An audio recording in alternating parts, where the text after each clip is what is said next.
A very warm good evening, welcome and namaskar to everyone present here. Meghnad was Lakshman's son-in-law. Going into the story, Ravan's son Meghnad, after his victory over Indra, goes to conquer other worlds. So he reaches Naglok, fights with Vasuki, who was the king of Nags, and defeats him. So Vasuki curses Meghnad that Vasuki's elder brother, Sheshnag, will kill him. Sheshnag is now the strongest Nag and bed of Lord Vishnu. So to counteract the curse, Meghnad marries Sheshnag's daughter Sulochana, thinking that Sheshnag will not be able to kill his son-in-law. But Sheshnag reincarnated as Lakshman and killed him during the war. With these words, I hand it over to Mr. V. N. Raiji to please unmute and start his discourse. Rai sir.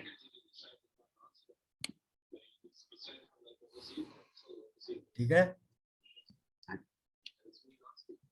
नीलांबुज Shyamal कोमलांगम Sita समारोपित वाम भागम पाणौ महासायक चारु चापम नमामि रामं रघुवंशनाथम.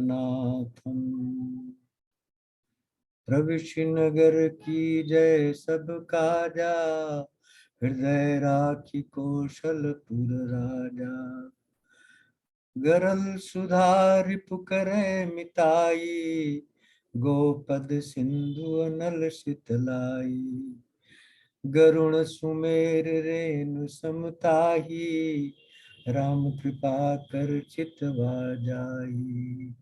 जय श्री राम जय जय श्री राम.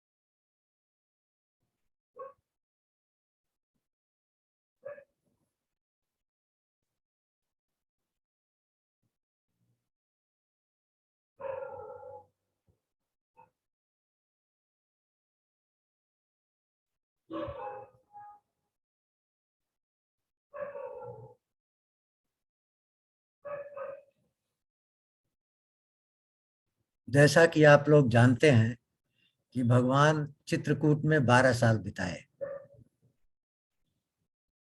अब वहां से चलेंगे भगवान. एक छोटी सी कथा आती है बीच में.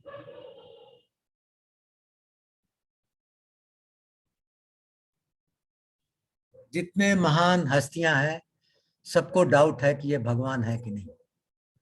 और एक समय आता है जब उनको विश्वास होता है कि ये भगवान है. जैसे विश्वामित्र को लीजिए, ताड़का वध के बाद पता चला.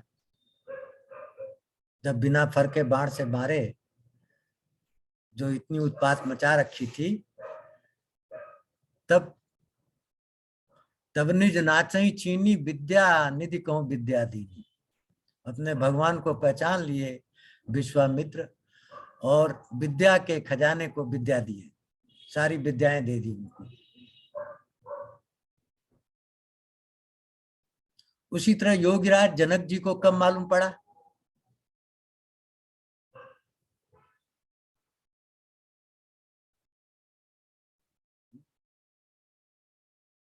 क्योंकि अगर उनको पता है कि भगवान है तो विलाप क्यों कर रहे हैं कि वीर बीन मई मैं जान. जब साक्षात भगवान आए हैं तो ऐसा विलाप नहीं करना चाहिए.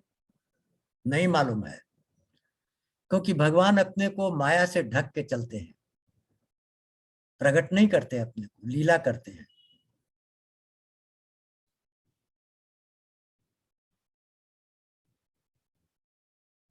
तो लेत चढ़ावत खैंचत गाढ़े, काहू न लखा देख नहीं थाड़े। कब धनुष लिया, कब चढ़ाया, कब तोड़ा, किसी को पता नहीं चला। तब जनक जी को पता लग गया कि हाँ भगवान है।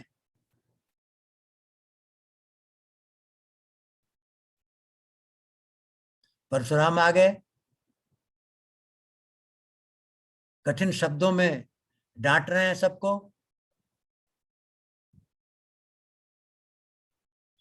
अगर उनको मालूम है कि भगवान है तो डांटेंगे? नहीं डांटेंगे। कब पता चला? जब उन्होंने कहा कि ये धनुष चढ़ा करके दिखाओ, तो देत चाप आप ही चली गए वो, परशुराम मन विस्मय गए। जैसे कहा कि धनुष चढ़ा के दिखाओ, धनुष निर्जीव पदार्थ उनके कंधे से निकल करके भगवान के हाथ में चला गया, बिना हाथ लगाए। परशुराम मन विस्मय, परशुराम का विस्मय खत्म हो गया, स्तुति करके चले गए।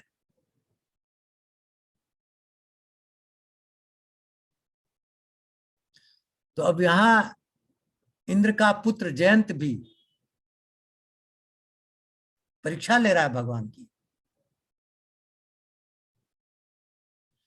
भगवान फटिक शिला पर बैठे हैं, अपने हाथों से फूल चुन चुन करके सीता जी का आभूषण बना के अपने हाथ से पहनाते हैं।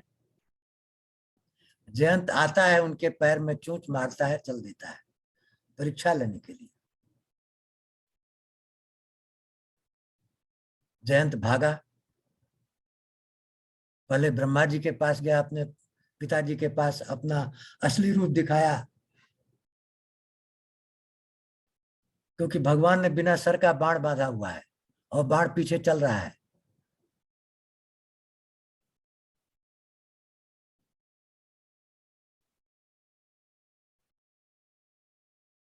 फिर शिव जी के पास गया, उन्होंने भी नहीं रखा। जिसके जिसके पास गया किसी ने नहीं रखा। नारद जी मिल गए, उन्होंने कहा उन्हीं के पास जाओ। तब पाय माम करके चरणों पर पड़ गया और भगवान ने उसको एक आंख फोड़ के, कहते हैं, दे दिया। फोड़ने का मतलब क्या है कि सारी विश्व को ब्रह्म ही देखो, एक आंख से देखो, दो आंख से मत देखो। आंख नहीं फोड़ा था, ये सांकेतिक भाषा है।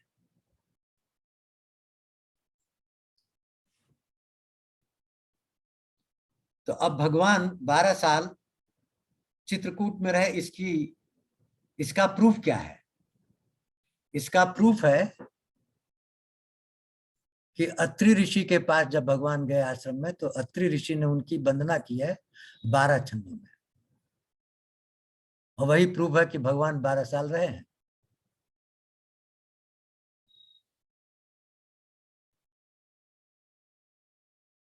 और यहाँ एक प्रसंग आता है, देखिए आज मैं 15 से लेके 20 कथाएं कवर करूंगा, क्योंकि ये सारी कथाएं किस अरण्य कांड की हैं, जिसमें केवल 46 दोहे हैं।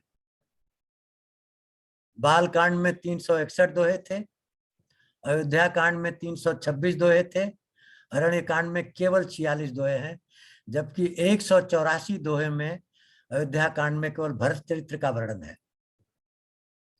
और इस 46 दोहों में 4 कथाएं आ जाती हैं। क्यों 4 कथा का मतलब क्या?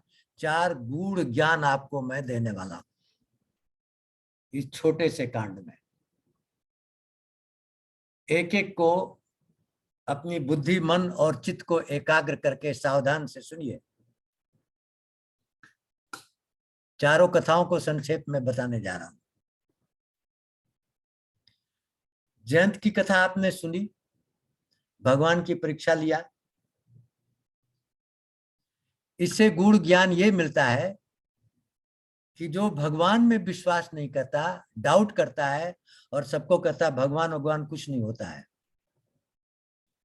उसकी दशा यही होती है जो जयंत की हुई। बाप ने भी नहीं रखा, शंकर ने भी नहीं रखा, देवता ने भी नहीं रखा, मुनि ने भी नहीं रखा, ऋषि ने भी नहीं रखा। तो जो भगवान के विरुद्ध हो जाता है उसकी क्या दशा होती है?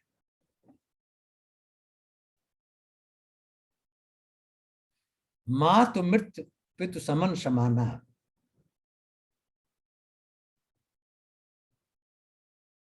उसकी ये दशा होती है, माता मृत्यु के समान होती है।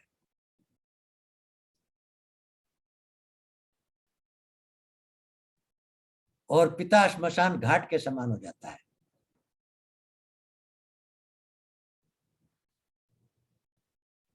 और सुधा हो विष सुनु हर जाना, अमृत विष हो जाता है।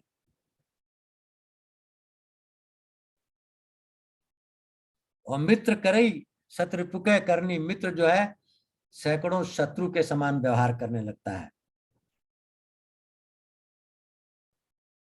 और ताका विबुध नदी बैतरणी, गंगा नदी बैतरणी की तरह व्यवहार करती है, कर्मनाशा की तरह। सब जग जात ही अनिल समाना, सारा संसार अग्नि के समान उसको जलाता है। जो रघुवीर विमुख सुन भ्राता, ये गूढ़ तत्व है। भगवान के विमुख होने पर ये होता है, ये दशा होती है। कौन कह रहा है?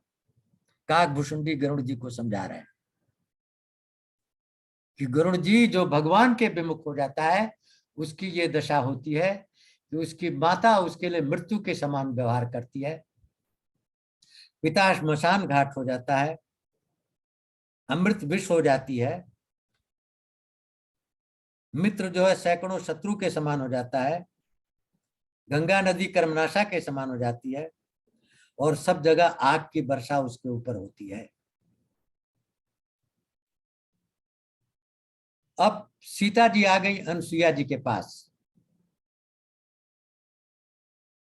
अत्रि के आश्रम में। भगवान ने अत्रि का दंडवत प्रणाम किया, सीता जी ने भी अनसुईया का प्रणाम किया।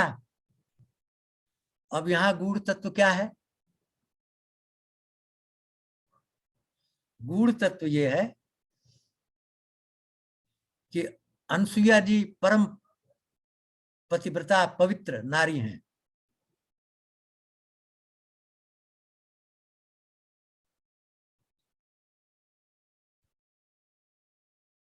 तो वो सीता जी को पतिव्रता नारी का संदेश देंगी।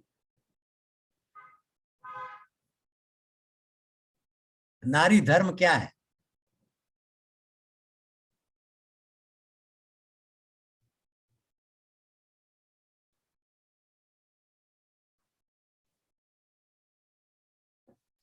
तो नारी को 5 वर्गों में बांटा है अनसुईया जी ने।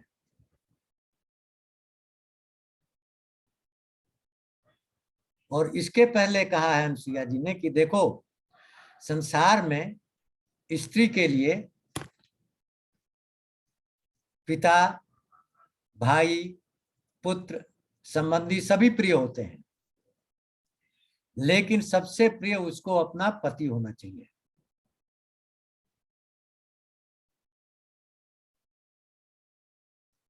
जहां टकराव पति से हो, पति का साथ देना चाहिए नारी को, और सबको त्याग देना चाहिए।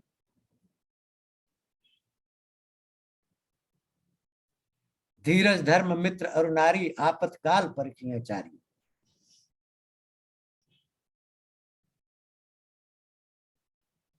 तो नारी का पति के प्रति क्या धर्म होता है? पूर्ण समर्पण। 8 तरह के पति का वर्णन किया है अनसुईया जी ने कि ये 8 तरह के पति हो सकते हैं।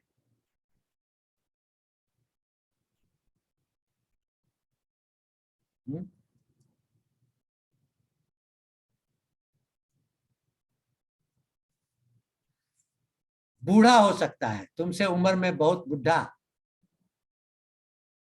उसको नेग्लेक्ट नहीं करना चाहिए कि हमसे बहुत बुढ़ा है।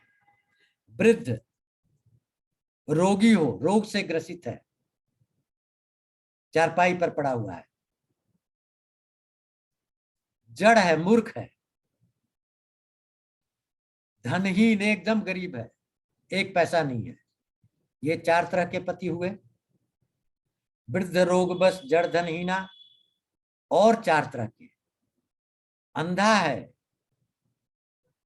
बहरा है, क्रोधी है, दीन दुखिया है। 8 तरह के पतियों का वर्णन है। वृद्ध रोग बस जड़धन हीना, अंध बहिर क्रोधी अति दीना। ऐसे पति कर किए अपमाना। इस प्रकार के पति का अपमान करने से पति कहाँ जाती है? रौरव नरक में जाती है। ये पत्नी का धर्म है कि मन वचन कर्म से केवल पति की सेवा करना, जैसा भी पति मिल गया। ये सनातन धर्म है। इसलिए हमारे यहाँ डिवोर्स का कोई वर्ड नहीं है। ये डिवोर्स वर्ड सनातन धर्म में नहीं है। लेकिन आजकल पढ़ी लिखी लड़कियां भी डिवोर्स करती हैं हिंदू धर्म में। क्या किया? डिवोर्स कर दिया। क्यों? ज्यादा पढ़ी लिखी है, बहुत ज्ञानी है, उसको अच्छा नहीं लगा, छोड़ दिया, दूसरे के पास चली गई। ये स्त्री अगले जन्म में बचपन में ही विधवा हो जाती है। ऐसी स्त्रियां बचपन में विधवा कौन होती है? जो पिछले जन्म में पति का तिरस्कार किया है। इसलिए भगवान उसको बचपन में ही विधवा बना देते हैं।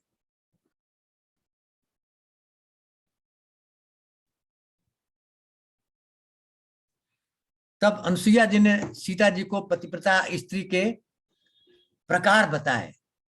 असली पतिव्रता, उत्तम उत्कृष्ट पतिव्रता वो है जो अपने पति के अलावा संसार में कोई जाने ही नहीं, कोई पुरुष को नहीं मानती।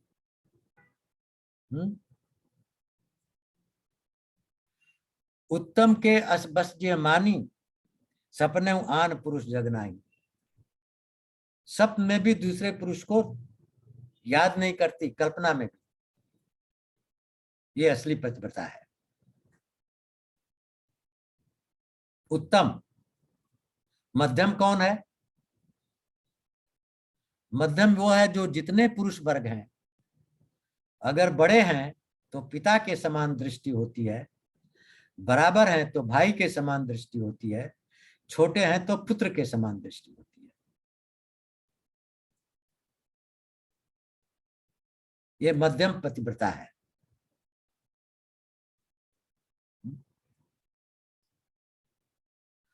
और निकृष्ट पतिव्रता कौन है? जो धर्म का विचार करके दूसरे पुरुष की तरफ नहीं देखती, धर्म के डर के मारे, भय के मारे। क्यों कहा? क्योंकि वो डर के मारे कर रही है, स्वतः नहीं कर रही है। ऊपर की दोनों की अंदर की इच्छा है।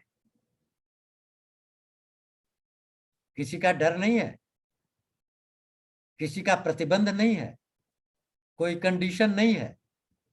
उत्तम वाली के कोई कंडीशन नहीं है कि क्यों केवल अपने पति के अलावा और कोई नहीं देखती। उसके संस्कार ऐसे हैं, उसके भाव ऐसे हैं, उसके विचार ऐसे हैं। और मध्यम वाली जो भ्राता पिता पुत्र देखती है, उसके भी विचार ऐसे हैं, कारण बस नहीं। लेकिन ये तीसरी वाली क्या है? धर्म की वजह से, धर्म के डर की वजह से, धर्म के डर की वजह से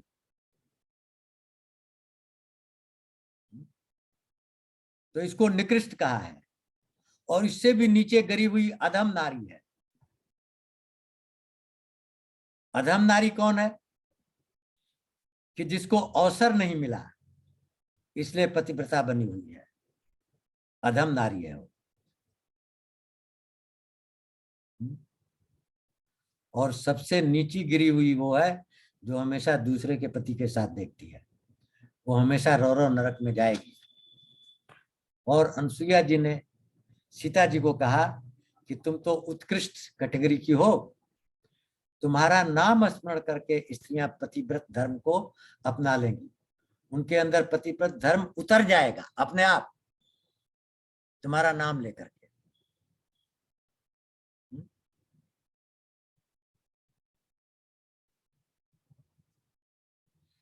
तो इस तरह चित्रकूट में आप जाएंगे तो अनसुईया जी का वहां, अत्रि जी का और अनसुईया जी का वहां एक मंदिर है नदी के किनारे।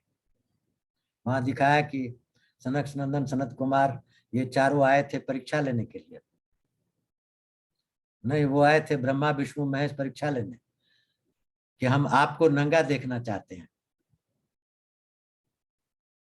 तो अनसुईया जी ने उनको 8 महीने का बालक बना दिया। बालक को तो है ही नहीं ज्ञान कि नारी और पुरुष का। तो इनकी पत्नियां ढूंढ रही हैं चारों तरफ, कहाँ गए? नारद जी जाके बोला है अनसुईया जी के पास है, बालक बने हुए हैं। आके देखें कि बालक बने हुए हैं, तब तपस्या की वो लोग, तब उनको वापस मिले। अनसुईया जी का इतना बड़ा तप था।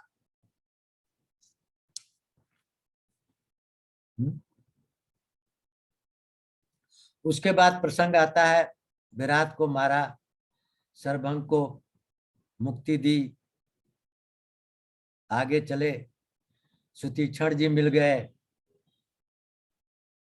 और अगस्त मुनि के पास ले गए।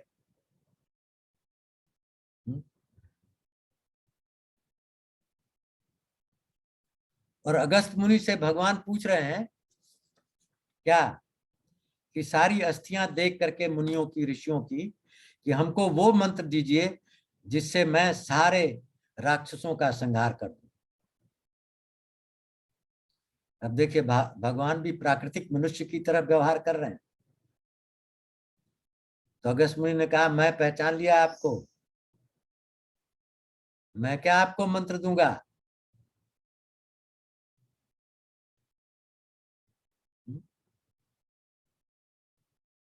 जय जानो सो जाय जनाई, जानक तुम्हें तुम्हें हो जाई। बोल दिया चौपाई। कि जिसको तुम देते हो ज्ञान, उसी को ज्ञान मिलता है। तो हमारे पास कुछ नहीं है, सब तुम्हारे पास है।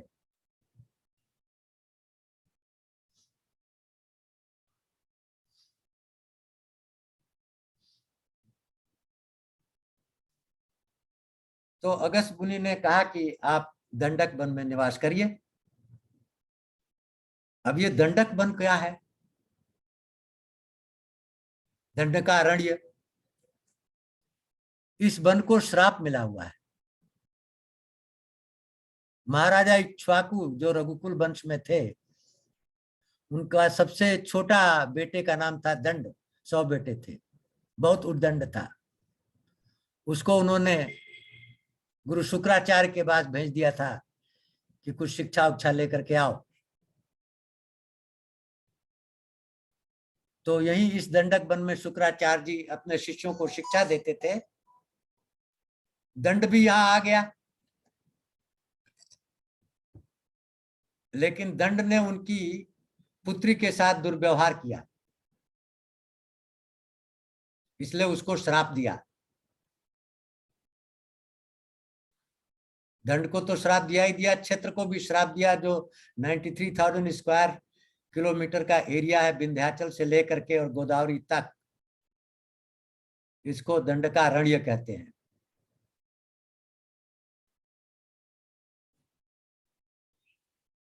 और वहीं पर वो सब थे राक्षस। तो वहां भगवान निवास किए, दंडक वन में। और अगस्त जी ने कहा इसको पवित्र करिए, श्राप से मुक्त करिए इसको।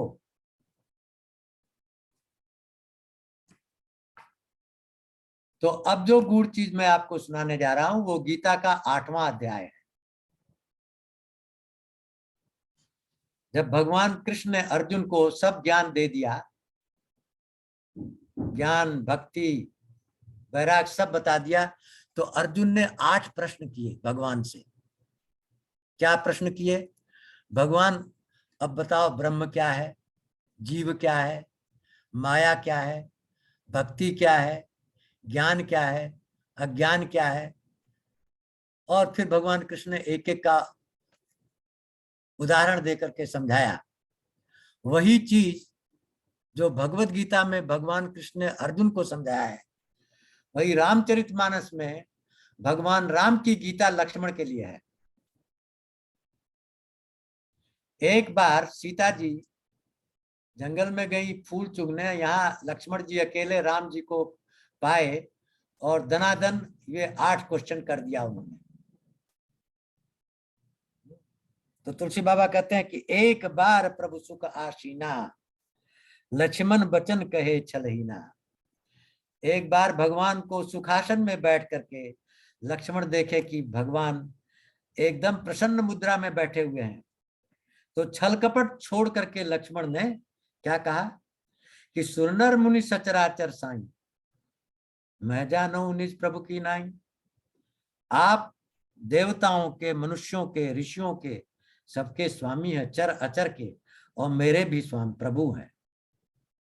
मुझे समझाए कहू सोई देवा, सब तज करो चरण रज सेवा।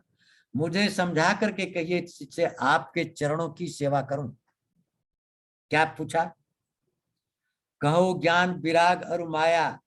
ज्ञान, वैराग और माया, तीन तीन शब्द हैं। और कहो सो भगत करो जो दया और भक्ति, चार चीजों का पूछा लक्ष्मण जी ने। हमको बताइए ज्ञान क्या होता है, वैराग्य क्या होता है, माया क्या होती है, भक्ति क्या होती है।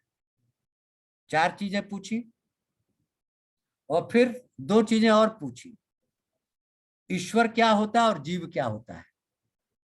ईश्वर जीव भेद प्रभु, ईश्वर और जीव का भेद बताइए, सकल कहो समझाए। ये छह चीजें बड़ी अच्छी तरह से मुझे समझाइए। जाते हो चरण रति शोक मोह भ्रम जाए, जिससे मेरा शोक मोह भ्रम सब दूर हो जाए, आपके चरणों में अनुपम प्रीति जग जाए। छह चीजों को अच्छी तरह से समझाइए। यही चीज अर्जुन को भगवान कृष्ण समझा रहे हैं 8वें चैप्टर में भगवत गीता के, और यही चीज भगवान राम लक्ष्मण को समझा रहे हैं अरण्य कांड में, दोहा क्रमांड 14। अब देखिए भगवान कैसे समझाएंगे, आप प्रफुल्लित हो जाएंगे। ऐसी परिभाषा आपने सुनी नहीं होगी कभी, क्योंकि लक्ष्मण ने कहा छोटे में समझाइए, एकदम सूक्ष्म, एक शब्द में। अब आप बताइए, एक शब्द में आप माया को समझा सकते हैं? नहीं समझा सकते। भगवान ने केवल एक शब्द में माया को समझाया है, केवल एक शब्द, एक अक्षर में माया को समझाया है। माया क्या होती है, इसलिए कहते हैं ना ग्रंथ पढ़ो।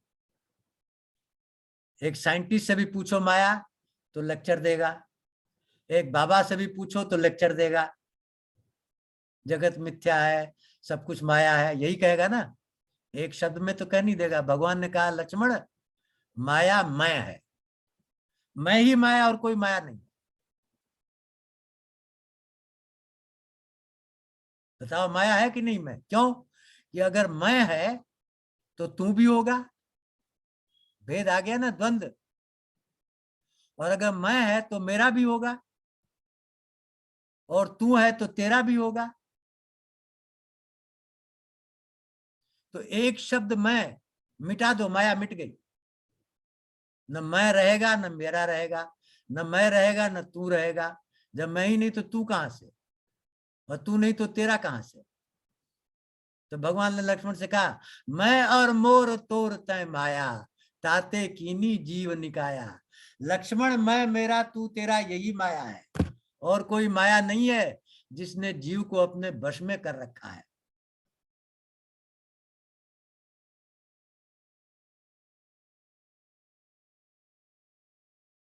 तो जहां आप मैं यूज करते हो समझो माया है।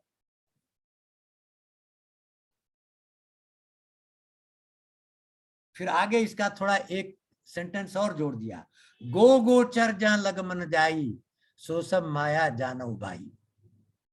गो मन इंद्रिया, और गोचर मन इंद्रियों के विषय। मन जहां इंद्रियों के विषय के पास जाए वो सब माया है। मतलब क्या? जो आप देखते हो, जो आप सुनते हो, जो आप पढ़ते हो, जो आप घूमते हो, सब माया है, क्योंकि मन से करते हो। बिना मन के तो होगा नहीं। जहां मन वहां माया।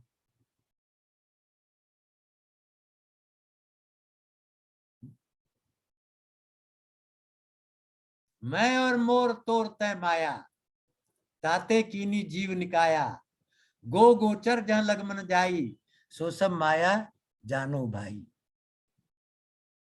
फिर और प्रकट किया, विद्या अपर अविद्या दो, ताकर भेद सुनो मुँह तो। एक विद्या होती है और एक अविद्या होती है, एक ज्ञान होता है और एक अज्ञान होता है। तुमने कहा ज्ञान क्या होता है? एक विद्या होती है और एक अविद्या होती है, एक ज्ञान है एक अज्ञान है। अविद्या क्या है? कहता है इसका भी भेद सुन लो लक्ष्मण। एक दुष्ट अतिशय दुख रूपा, तापस जीव बराबर कूपा। अविद्या क्या है? दुष्ट है, अतिशय दुख रूपा, दारुण दुख देती है, उससे बड़ा कोई दुख नहीं होता है। कहा था ना कि रामायण में 4 तरह के भट्ट हैं, भट्ट, सुभट्ट, महाभट्ट, दारुण भट्ट। कुंभकर्ण, मेघनाथ, रावण दारुण भट्ट हैं, उनसे बड़ा कोई भट्ट नहीं है। तो इसी तरह दुख भी 4 तरह का होता है। सबसे बड़ा दुख कौन होता है? दारुण दुख। एक दुष्ट अतिशय दुख रूपा, ताबस जीव भरा पौ कूपा। इस संसार सागर में जीव पड़ा हुआ है उस अविद्या के द्वारा। और विद्या क्या है? एक रचई जग गुण बस जाके, प्रभु प्रेरित नहीं निज बल ताके। विद्या क्या है? एक रचई गुण जिस बस जाके, जगत की रचना करती है गुणों के द्वारा। सत्व रज तम गुणों के द्वारा जगत की रचना हुई है। पुराने ऋषि परंपरा में अणुशास्त्र था, कणाद वगैरह, और मॉडर्न ऋषि परंपरा में व्यास वगैरह में अणु नहीं है, सत्व रज तम है। क्यों? इसका न कोई आदि है न अंत है। अणु का तो आदि और अंत है। तो एक रचई जग, जगत की रचना करती है, गुण बस चाके, उसके अधीन गुण होते हैं, सत्व रज तम। एक रचई जग गुण बस चाके, प्रभु प्रेरित नहीं निज बल ताके। प्रभु की प्रेरणा से चलती है, अपना बल नहीं है उसका। विद्या का अपना कोई बल नहीं है, भगवान की प्रेरणा से चलती है। जब सच्चा भक्त व्यास पीठ पर बैठ जाता है तो भगवान बोलते हैं, भक्त केवल माध्यम रहता है, वाणी भगवान की होती है। तो विद्या क्या है? एक रचई जग गुण बस जाके, प्रभु प्रेरित नहीं निज बल ताके, ज्ञान मान जह एक नाई, जान ब्रह्म समान ब्रह्म पाई। ध्यान से सुनिए, विद्या वो है जहां न मैं है, मान नहीं है कि मैं जानता हूं, ज्ञान भी नहीं है कि मुझे मालूम है।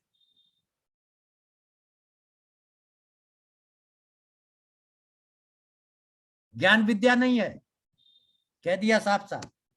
ज्ञान मान जाए एक नाई, ज्ञान भी विद्या नहीं है, मान भी विद्या नहीं है। विद्या क्या है? भगवान की प्रेरणा से जो निकले वो विद्या है। जो अपने से निकले वो विद्या नहीं है। एक रचई जग, जगत की रचना करती है, गुणवश जाके, गुण उसके अधीन होते हैं। प्रभु प्रेरित नहीं निज बल ताके, प्रभु की प्रेरणा से चलती है, अपना बल नहीं है। ज्ञान मान जाए एक नाई, अपना न ज्ञान है न मान है। देख ब्रह्म समान जग पाई, पूरे ब्रह्मांड को ब्रह्म देखती है, ब्रह्म के अलावा कुछ नहीं देखती।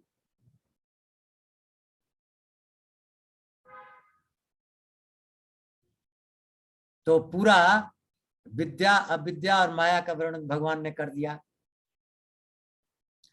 अब लक्ष्मण ने पूछा वैराग्य क्या है?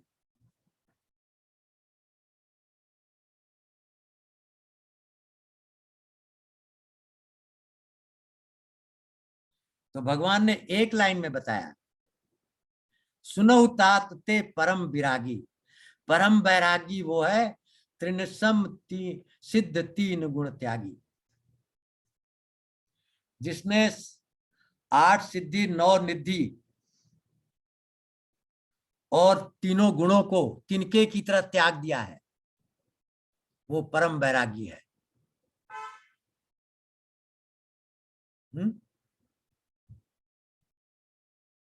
कौन?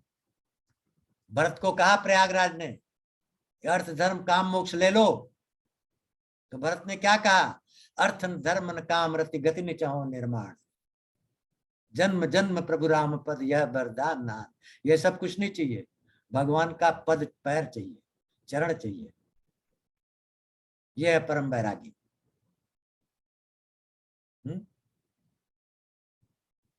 और जब भरद्वाज मुनि ने सारी रिद्धियां सिद्धियां मंगा दी, अप्सराएं खड़ी कर दी, तो भरत ने देखा तक नहीं। ये है परम वैरागी भरत।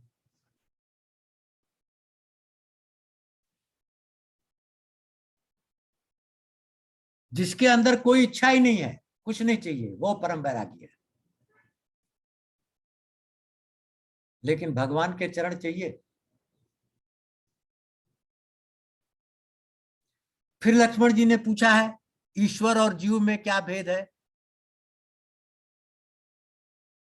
ईश्वर जीव भेद प्रभु सकल कहूं समझाए। समझा करके बताइए, ईश्वर और जीव में क्या भेद है?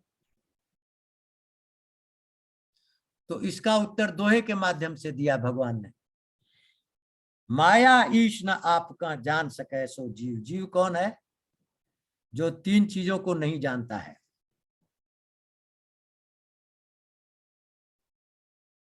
जीवात्मा 3 चीजों को नहीं जानती है। एक, अपने को, वो अपने को शरीर मानती है, 24 तत्वों का बना हुआ, वो भेद करती है, अपने को अलग कर लेती है।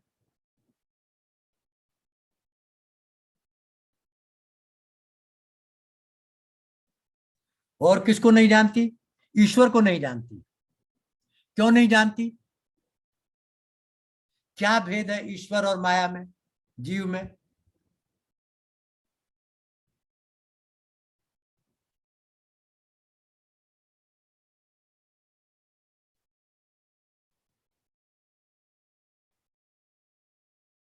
तो भगवान ने समझाया 8वें चैप्टर में क्या, और 13वें में फिर क्षेत्रज्ञ में बताया कि जीवात्मा क्या है? शरीर क्षेत्र है, और आत्मा क्षेत्रज्ञ है। आत्मा शरीर को जानती है और शरीर क्षेत्र है। और भगवान क्या है? सर्वज्ञ है, सारे क्षेत्रों को जो जानता है वो परमात्मा है। जीवात्मा अपने क्षेत्र को जानती है, परमात्मा सभी क्षेत्रों को जानता है। क्यों? भेद क्यों है? क्योंकि जीवात्मा के ऊपर एक पर्दा लगा हुआ है। किस चीज का पर्दा लगा है? अन्नमय कोश, प्राणमय कोश, ज्ञानमय कोश, विज्ञानमय कोश, ये परतें ढकी हुई हैं आत्मा को। अन्न जो खाते हो उसका पर्दा, मन में चिंतन करते हो उसका पर्दा, प्राण क्या करता है उसका पर्दा, ज्ञान कैसा है उसका पर्दा, विज्ञान कैसा है उसका पर्दा। इसलिए जीव के ऊपर पर्दे ढके हुए हैं, इसलिए अपने को ही जानता है, बाहर नहीं। और भगवान का क्या है? अखंड है, खंडित नहीं है। जीवात्मा खंडित हो गई, मिलियंस ऑफ जीवात्मा एक दूसरे से अलग हो गई, लेकिन परमात्मा क्या है? अखंडित है, उसके बीच में कोई पर्दा नहीं है। क्यों? क्योंकि वो किसी वस्तु का नहीं बना है, अनादि है, अनंत है, अव्यय है, अज है, अविनाशी है, पैदा नहीं होता, मरता नहीं, बढ़ता नहीं, घटता नहीं, बदलता नहीं, इसलिए अखंड है। तो जीवात्मा क्या है? अपने को जानती है। अब जीव और ईश में फर्क क्या है? कि जीवात्मा न आत्मा को पहचान पाती है, न ईश्वर को पहचान पाती है, न संसार को पहचान पाती है। लेकिन ईश्वर कौन है? अनादि अनंत अज अविनाशी अविरल, सब कुछ जानता है, सूत्र बनाया है, नियम कानून एथिक्स नीति बनाया है, जैसा करोगे वैसा भरोगे, जो जो जैसा करेगा वैसा भरेगा। कौन बनाया सूत्र? भगवान ने, ईश ने, ईश्वर ने। उसी से बंधते हैं आप, उसी से मोक्ष प्राप्त करते हैं। तो ईश्वर सबके ऊपर है और माया को प्रेरणा देता है, नचाता है। तो माया ईश न आप कह जान सकिए सो जीव। जीव वो है जो न अपने को न ईश्वर को माया को जान जाए, वही जीव है। और बंध मोक्ष प्रद सर्व पर माया प्रेरक शिव। ईश्वर कौन है? बंध और मोक्ष का सूत्र बनाया है, सबके ऊपर है, माया को प्रेरणा देता है।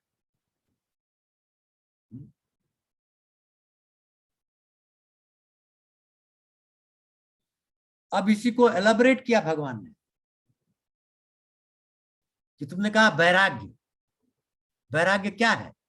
सारी सिद्धियों को और गुणों को तिनके के समान त्याग देना वैराग्य है। वैराग्य मिलेगा कैसे? साधन क्या है? वैराग्य का साधन है धर्म।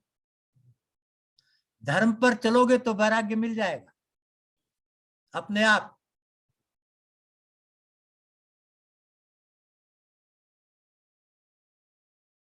जैसे भरत को मिल गया, धर्म पर चल रहे हैं, धर्म से विरक्ति, धर्म से वैराग्य मिलता है। और ज्ञान किससे मिलता है? योग से। योग क्या है? आत्मा को परमात्मा से जोड़ना योग है। अभी आत्मा के ऊपर सारी कोशिकाएं लगी हुई हैं, कोशिकाओं को तोड़ करके और ब्रह्म से मिल जाना ही ज्ञान है असली। अदरवाइज तो सांसारिक ज्ञान भी है, वो मिथ्या ज्ञान है। असली ज्ञान तो परमात्मा से मिलन के बाद होगा। तो धर्म से वैराग्य, योग से ज्ञान, और ज्ञान से मोक्ष मिलता है। क्या ज्ञान है? इदम सर्वम ब्रह्मम, ये सब ब्रह्म है, तो सब छूट गया।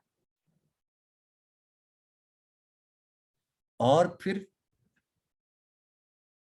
लक्ष्मण ने आखिरी चीज जो पूछी थी, वो पूछी थी भक्ति क्या है। तो देखिए भक्ति की परिभाषा भगवान क्या करते हैं।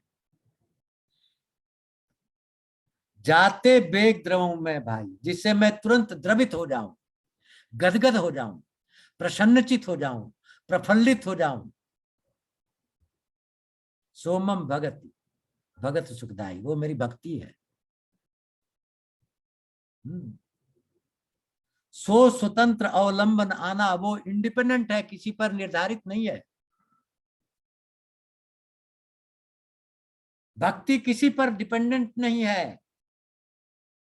वैराग्य डिपेंडेंट है धर्म पर, ज्ञान डिपेंडेंट है योग पर, मोक्ष डिपेंडेंट है ज्ञान पर, लेकिन भक्ति इंडिपेंडेंट है। भक्ति के अधीन है ज्ञान, विज्ञान, वैराग्य। जब भक्ति आती है तो ज्ञान दौड़े आते हैं, वैराग्य दौड़े आते हैं। देखो क्या आज के मॉडर्न युग में आपको, आप कहेंगे ये सब कपोल कहानियां हैं। नहीं, सुनिए ध्यान से, मैं आपको अभी का एग्जांपल दे रहा हूं। किसका? स्टीव जॉब का। नीम करोड़ी बाबा से जब भक्ति ले ली तो उसके बाद सारे ज्ञान आ गए। 8 दर्जा पास आदमी, 600 बिलियन कंपनी बना दिया एप्पल 10 साल में। और अपने 2 कमरे में रहा, कोई फर्नीचर नहीं, टूटी फूटी गाड़ी चलाया, एप्पल खाया, कंपनी का नाम भी एप्पल रखा। और जब जकरबर्ग डिप्रेस हुआ तो उसको भी वही राय दी, कैंची धाम जाओ जहां मैं गया था। और जकरबर्ग भी वहीं आया और फिर उसकी भी अपनी कंपनी चल पड़ी, फेसबुक, व्हाट्सएप सब चल पड़े ना। और अभी पहली बच्ची पैदा हुई तो उसने 97% अपनी संपत्ति दान में दे दी। 97%। क्यों? बाबा ने कहा था बच्चे जब तक तुम विश्व कल्याण के लिए करेगा ये चीजें अपने आप आएंगी तुम्हारे पास, दौड़ी दौड़ी आएंगी। ज्ञान भी आएगा, मान भी आएगा, सम्मान भी आएगा, ऐश्वर्य भी आएगा, सब कुछ आएगा, वैराग्य भी आएगा। तो यही भगवान कह रहे हैं, ये इंडिपेंडेंट है। क्या सो स्वतंत्र अवलंबन आना, वो स्वतंत्र है, किसी का सहारा नहीं चाहिए। तही आधीन ज्ञान विज्ञाना, उसके अंडर है ज्ञान और विज्ञान। एग्जाम्पल जकरबर्ग, स्टीव जॉब, उनके अंडर आ गए ज्ञान विज्ञान, क्योंकि भक्ति को पकड़ा। क्या है भक्ति? क्या नीम करोड़ी बाबा ने सिखाया? जब तक तुम दुनिया के विश्व के कल्याण के लिए काम करते रहोगे तब तक ये सब चीजें ज्ञान विज्ञान तुमको मिलते रहेंगे, और जिस दिन अपने लिए करोगे भाग जाएंगे। तो कोई आदमी जाके स्टीव जॉब से बोला कि बिल गेट ने इतना दान दे दिया, तुमने कुछ दिया?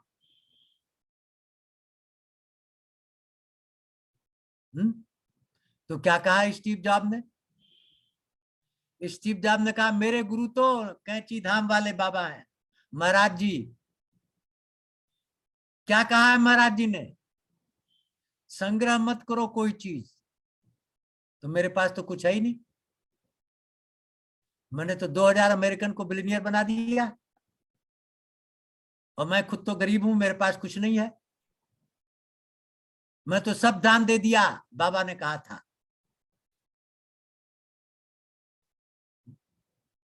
और बिल गेट तो मुझे देख करके दानी बना है, बताया उसने,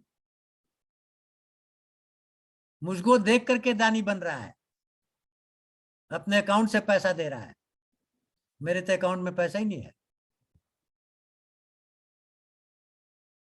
ये है भक्ति, ये है असली। जब भक्ति आती तो वैराग्य आ जाता है, ज्ञान आ जाता है।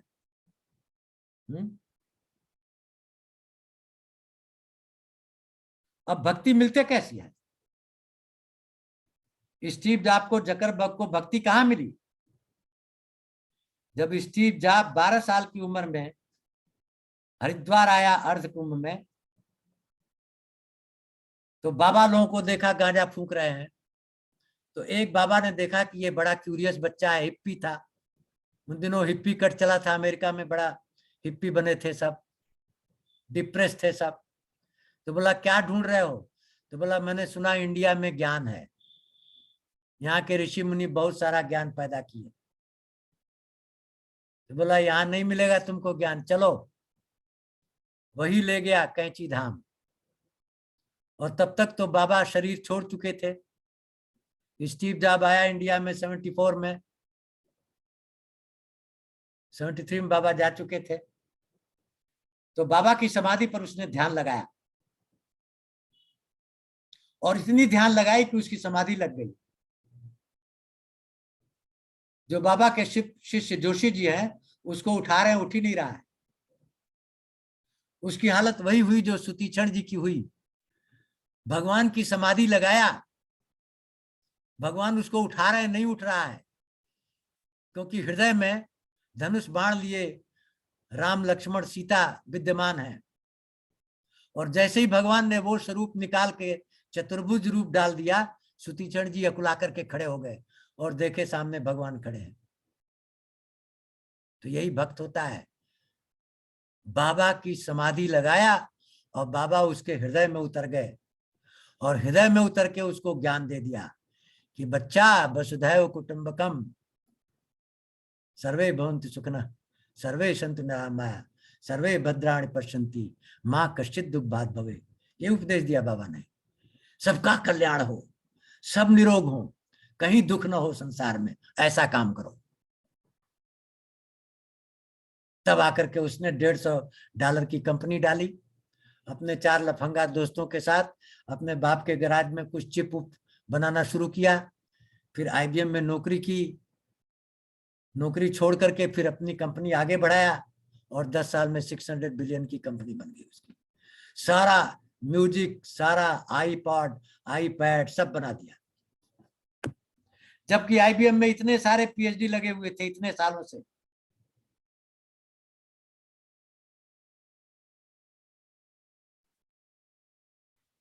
तो यह है भक्ति कैसे आती है, संत की शरण में जाने से। नवधा भक्ति का उपदेश देंगे किसको, सबरी को। प्रथम भगति संतन कर संगा, संत का संग करना पहली भक्ति है।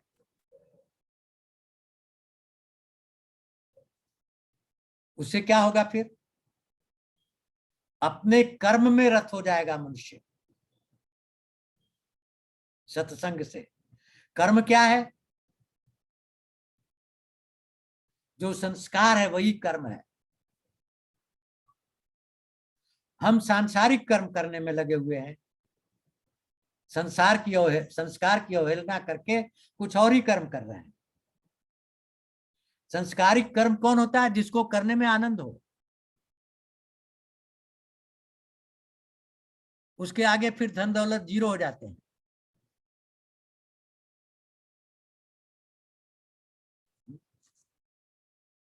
अपने कर्म में चलने पर क्या होगा, वैराग्य पैदा हो जाएगा। वैराग्य क्या होता है, छोड़ना, बाकी चीजें छूट जाएंगी।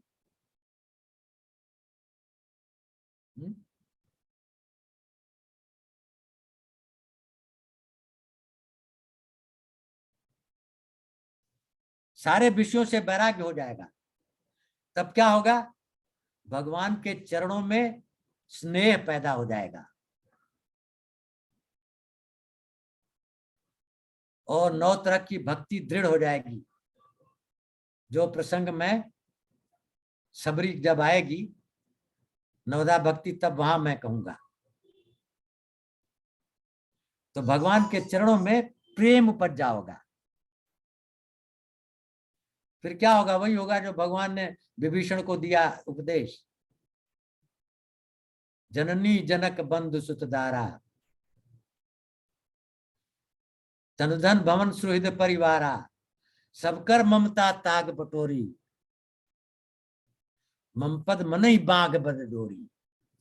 ये 10 ममताओं को डोरी में बांध देता है वो, और मन के द्वारा भगवान के चरणों में समर्पित हो जाता है। कौन सी 10 ममताएं, जननी माता की ममता, जनक पिता की ममता, पुत्र पुत्री की ममता, सुतधारा स्त्री की ममता, बहन की ममता, हाँ, और तन शरीर की ममता, धन धन की ममता, भवन की ममता, मित्र की ममता, परिवार की ममता।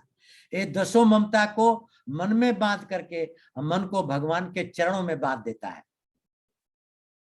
यह है भक्ति।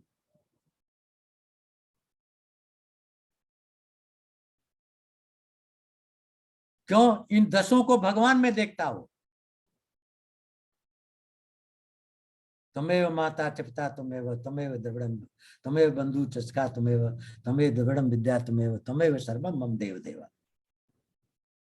ये हो जाता है भक्त, सब कुछ भगवान।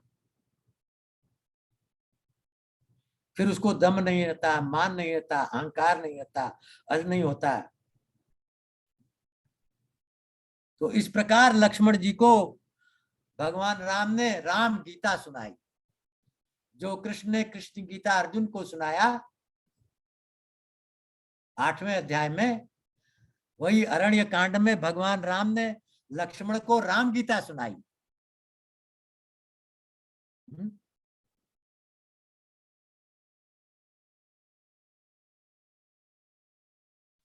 और फिर आगे दंडकारण्य में जब ये सुन लिए लक्ष्मण जी गीता, तो उसी समय सुपनखा आ जाती है, सुंदर रूप बना करके, बढ़िया चकाचक,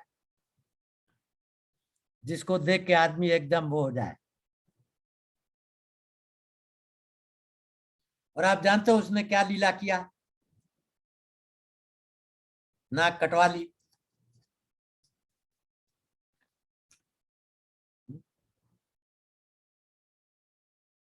तो फिर उसके बाद गुड़ चीज कहाँ आती है? सुपनखा की नाक कट गई, ठीक है, और सुपनखा जो है खरदूषण त्रिशरा जो उसके भाई हैं उनको बुला लाती है कि चलो, नाक काट दिया राजकुमारों ने। लड़ाई होती 14,000 सेना। भगवान लक्ष्मण को कहते हैं सीता जी को लेकर गुफा में चले जाओ, मैं इनको निपट लूं। भगवान ने विद्या चली क्या, वो 14,000 सैनिकों को एक दूसरे में राम दिखाई दे रहे हैं और एक क्षण में एक दूसरे को मार के खत्म कर दिए सब। यही विद्या तो विश्वामित्र ने सिखाई थी। 14,000 सैनिक एक दूसरे को मार के खत्म कर दिए। सब में राम दिखाई देते हैं, शत्रु दिखाई देता है। तब सुपनखा बड़ी विद्वान है। हमारे सनातन धर्म में नारियां पुरुषों से ज्यादा विद्वान है। शक्ति उन्हीं के पास है, ज्ञान भी उन्हीं के पास है। अब देखिए सुपनखा को जो ज्ञान है वो रावण से भी ज्यादा है, जबकि रावण सारे वेदों को जानता है, उपनिषदों को जानता है, सब ग्रंथों को जानता है। रावण महान पंडित है और सुपनखा रावण को उपदेश दे रही है।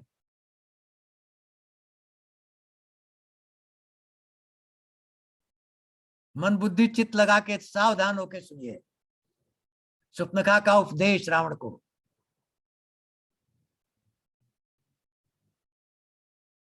और ये सांसारिक मनुष्यों के लिए भी उपदेश है। जो लोग इस संसार में कोई नौकरी कर रहा है, कोई बॉस बना हुआ है, कोई एमडी बना हुआ है, कोई कुछ बना हुआ है, कोई डॉक्टर है, कोई इंजीनियर, सबके लिए उपदेश है जो रावण को दे रही है। रावण के माध्यम से सांसारिक मनुष्यों को उपदेश दे रही है सुपनखा। क्या कह रही है? राजनीति बिनु धन बिनु धर्मा, हरि समर्पे बिनु सत्कर्मा, विद्या बिनु विवेक उपजाए, श्रमफल किए पढ़े और खाए, संग ते जति कुमंत राजा, मानत पान ज्ञान ते लाजा, प्रीति प्रणय बिनु मजदे गुनी, बेगहि नाश नीति अति शुनि। वाह, रावण को करी, रावण ध्यान से सुन, इन चीजों का सर्वनाश बहुत जल्दी हो जाता है। किसका? उस राज का सर्वनाश हो जाता है जो बिना नीतियों के चलता है, जो भाई भतीजा, ifs and but, likes and dislike, moods and sentiment, धन और दौलत पर राज चलाता है, वो राज नष्ट हो जाएगा। राजनीति भी। इसलिए जहां भी जिस पोजीशन में रहो, नीतियों का पालन करो। जरूरत पड़ने पर अपने पुत्र को भी दंडित करो, यही नीति कहती है। लेकिन हम मोह में पड़ जाते हैं। तो सुपनखा रावण से कह रही है तुम्हारी कोई नीति नहीं है, किसी की औरत उठा लाए, किसी का धन लूट लिया, इसलिए तुम्हारे साम्राज्य का अंत होने वाला है, बहुत जल्दी विनाश होने वाला है तुम्हारा। धन बिनु धर्मा, धन इकट्ठा किया अधर्म के रास्ते से, उस धन का विनाश हो जाएगा। धर्म के रास्ते से उपार्जित किया है तो रहेगा। धर्म का रास्ता क्या है? वसुधैव कुटुंबकम। आपने विश्व कल्याण के लिए काम किया और आपको अपने आप धन मिला, उस धन को अपना मत समझो, उसको विश्व का समझो। तो रावण ने सारा धन बिना धर्म के इकट्ठा किया, धन बिनु धर्मा, हरि समर्पे बिनु सत्कर्मा। हजारों बार दसों अपना सर शंकर जी को समर्पित कर दिया है। शंकर जी तांडव नृत्य करते हैं जब वो स्तुति गाता है उनकी, तो कहती है हरि हरि समर्पे बिनु सत्कर्मा। तुमने भगवान को समर्पित को किया, सत्कर्म कुछ नहीं किया, इसलिए तेरा नाश होगा, तेरे राज्य का नाश होगा। अब विद्या बिनु विवेक उपजाए, जिस विद्या से विजडम ना आए वो विद्या का सर्वनाश हो जाता है। और श्रम फल किए कड़े और पाए, श्रम किए फल अपने ही ले लिया, दूसरों को नहीं दिया, उसका सर्वनाश हो जाता है।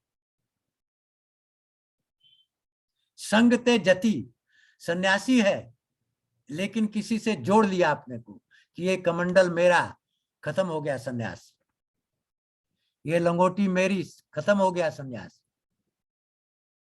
संग ते जति, जति को किसी चीज का संग नहीं, सब संग को छोड़ देना है, तब वो सन्यासी है। और कुमंत्र ते राजा, और राजा के एडवाइजर जो है कुमंत्री है, बुरी एडवाइस देने वाले हैं।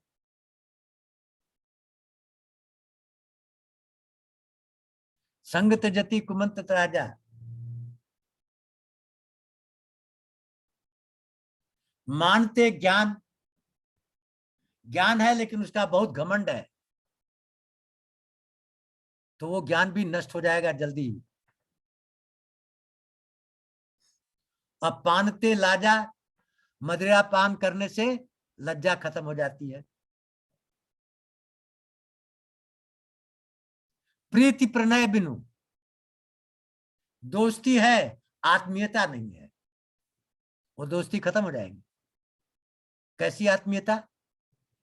कि मैं मर जाऊं लेकिन दोस्त बचा रहे। जब रावण ने शक्ति मारी विभीषण को, लक्ष्मण ने विभीषण को पीछे धक्का देके शक्ति अपने सीने में ले ली और मूर्छित हो गए।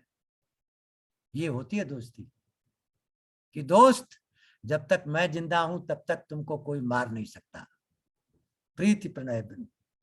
और मदते गुनी, गुणी है लेकिन मद है, मद में है, मतवाला है। बेगे ही नाश नीति अति सुनी, इनका जल्दी ही नाश होता है, ऐसा नीति मैंने सुना है रावण। तो रावण कहता है पहेली मत बुझाओ, सही सही बताओ क्या हुआ है। तो उसने कहा खरदूषण त्रिजड़ा का वध हो गया। किसने मारा? 2 राजकुमार आए हैं। तब क्या हुआ रावण को? जैसे मैंने आपको कहा कि जब ताड़का का वध हुआ, विश्वामित्र को अपने नाथ को पहचाना, धनुष बिना उठाए टूट गया, तो जनक जी ने भगवान राम को पहचाना। धनुष अपने आप हाथ से निकल के गया तो परशुराम ने राम को पहचाना। तो जैसे ही शूर्पणखा ने कहा कि खरदूषण त्रिजड़ा का वध हो गया, रावण संतुष्ट हो गया कि ये राम आ गए हैं। क्यों? खरदूषण मोहिसम बलवंता, मार को सकई बिनहि भगवंता। खरदूषण मेरे समान बलवान है, उनको भगवान के अलावा कोई नहीं मार सकता, इसलिए ये भगवान है। तब क्या कहा? अब ज्ञानी तो है कि अब तो भगवान से मुक्ति लेनी है। तब मामा मारीच के पास गया, मामा भगवान आ गए हैं। कैसे बच्चा? खरदूषण त्रिजड़ा का वध हो गया, और आप जानते हैं उनको भगवान ही मार सकते हैं। हम चारों को भगवान के अलावा कोई नहीं मार सकता, इसलिए भगवान आ गए हैं। कि क्या अब भगवान से ऐसी लीला करनी है कि पूरा जो हमारा परिवार है मुक्त हो जाए। कैसे? कि ऐसा करें कि भगवान सबको मार दें। तो बोला क्या करें फिर? तुम माया का मृग बन जाओ। कहता ना बाबा ना। कहे क्यों? ये मारीच कहाँ था? ईस्टर्न कमांड में मारीच सुबाहु और ताड़का, वहां मारीच था। भगवान ने मारा तो मॉरिशस में जाके गिरा। तो बोला एक बार तो मारा तो उतना दूर गया, अब मारेगा? बोला तो मैं ही मार देता हूं, तुमको नहीं बनोगे तो बोला नहीं नहीं, इच्छा अच्छा है उनसे ही मरना। तब सोने का मृग बन गया। और उसके पहले जब भगवान ने मारी, इन तीनों को मार लिया, तो क्या किया? लक्ष्मण जी जंगल गए हुए थे, सीता जी को कहा कि अब मैं लीला करने वाला हूं। क्या? मेरा भक्त है ना रावण, क्षीर सागर में ये भक्त था ना, इसको श्राप मिला हुआ है, इसका उद्धार करना है ना राम को। तो आप तो अग्नि में चली जाइए और अपनी परछाई छोड़ जाइए। तो असली सीता जी अग्नि में चली जाती हैं अब, और नकली सीता जी आकर के कुटिया में उनके सामने मारी चाहता है माया का मृग बनके, और पूंछ हिलाता तो कहती हैं इसकी छाल चाहिए मुझे। भगवान ने कहा सोने का मृग होता नहीं। बोला नहीं, तुम मुझे मानते नहीं हो।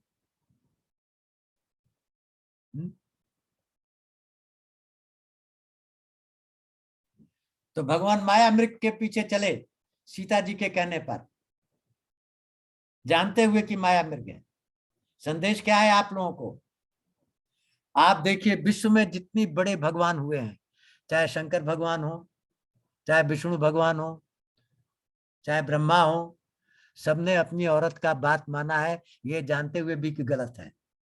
इसलिए आपको भी मानना है। राम को पता है कि सोने का मृग नहीं होता, क्योंकि सीता कह रही है इसलिए जाना है। सती भगवान शंकर से कह रही है कि राम नहीं है, और कहती मैं परीक्षा लूंगी। जाओ परीक्षा ले लो, ये नहीं कहते मत जाओ। इसलिए आप लोग अपनी पत्नियों का बात मानो। क्यों? शक्ति उसी के अंदर है, वो देवी है। उसको मानोगे ना तो असत्य सत्य हो जाएगा, हानि लाभ में कन्वर्ट हो जाएगी, अज्ञान ज्ञान में कन्वर्ट हो जाएगा, राग वैराग्य में कन्वर्ट हो जाएगा अपने आप। मान के तो देखो, शासन मत चलाओ। भगवान माया मृग के पीछे गए, उसको मारे। उसने पहले लक्ष्मण का नाम लिया, फिर भगवान का स्मरण करके अपने देह को प्रकट किया, भगवान उसको सदगत दे दी। इधर सीता, माया की सीता लक्ष्मण से कह रही हैं कि तुम्हारे भैया पर विकट पड़ गई, और लक्ष्मण जी कह रहे हैं कि जिसके इशारे पर, पलक झपकने पर ब्रह्मांड नष्ट हो जाता है और ब्रह्मांड की उत्पत्ति होती है, उस पर कभी दुख हो सकता है? बोला तुम प्यार नहीं करते इसलिए जाते। इसलिए लक्ष्मण रेखा खींच करके चले गए लक्ष्मण भैया। अब देखिए रावण आता है क्या, ब्रह्मचारी बनके, कमंडल लेकर के, रुद्राक्ष की माला पहन के, खड़ाऊ पहन करके भिक्षामिदेहि करता है। सीता जी भिक्षा देती है, कहता बंधी हुई भिक्षा नहीं लूंगा, बाहर आओ, है ना। लक्ष्मण ने कहा था बाहर मत जाना, बाहर चली गई, रावण उठा ले गया, है ना। आफ्टर ऑल माया की सीता है ना, असली सीता तो है नहीं। क्यों? बनी हुई सीता है, क्या लीला कर रही है।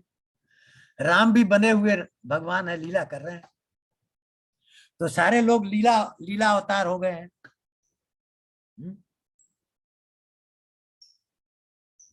ले जाता है रावण। भगवान आते हैं, लक्ष्मण देखते हैं आश्रम में कोई नहीं है, विलाप करते हैं। और विलाप करते हुए पौधों से पूछते हैं, सबसे पूछते हैं तुम देखी सीता मृगनयनी।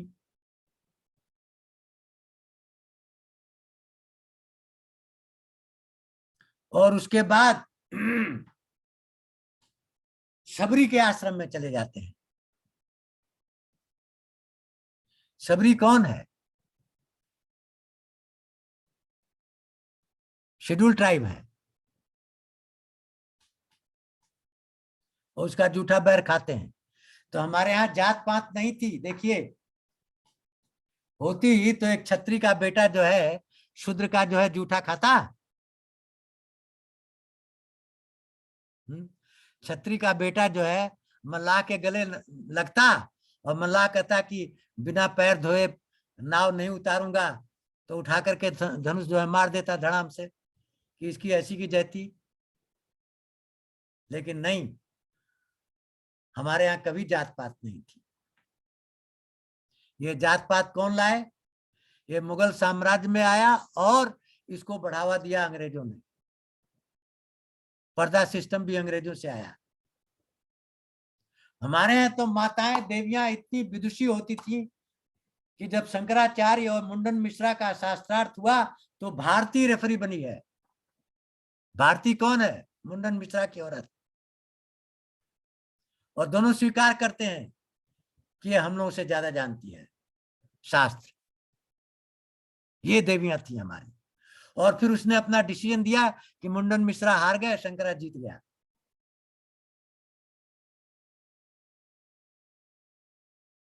इसलिए सनातन धर्म में कहते हैं, भगवान मनु ने क्या कहा? जहां नारी की पूजा होती है वहां देवता का निवास होता है।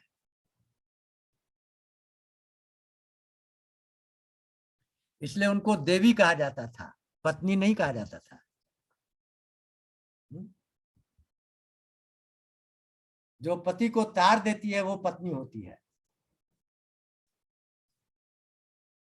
तो आज का व्याख्यान यही मैं विराम दूंगा, क्योंकि समय ज्यादा हो गया है। 8:49 50 हो गया। और अगला व्याख्यान अगली सभा में होगा। तो आज 4 गूढ़ चीजें, 3 गूढ़ चीजें हमने आपको बताई है। नारी धर्म क्या होता है, और सुपनखा की शिक्षा जो रावण को है, और राम गीता लक्ष्मण को। ये गूढ़ चीजें आप लोग पढ़िए अरण्य कांड में,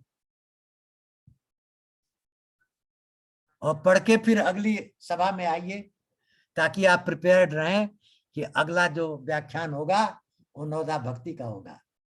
तो प्रविश नगर की जय सबका जा, हृदय राखी कौशलपुर राजा, गरल सुधा रिपु करे मिटाई, गोपद सिंधु अनल शीतलाई, गरुण सुमेर रेन समताई, राम कृपा कर चितवा जाई। जय श्री राम, जय जय श्री राम। हो गया अग्रवाल जी? धन्यवाद सर, बहुत बढ़िया। हम आपका प्रवचन सुन के धन्य हो जाते हैं सर, आनंद आ जाता है। तो शुभ रात्रि, आप सबको दंडवत प्रणाम। शुभ रात्रि सर सभी को। हमारे यहाँ तो रात्रि है और अमेरिका में सुबह है। हाँ सर, तो वहां गुड मॉर्निंग। बिल्कुल। शुभ प्रभात,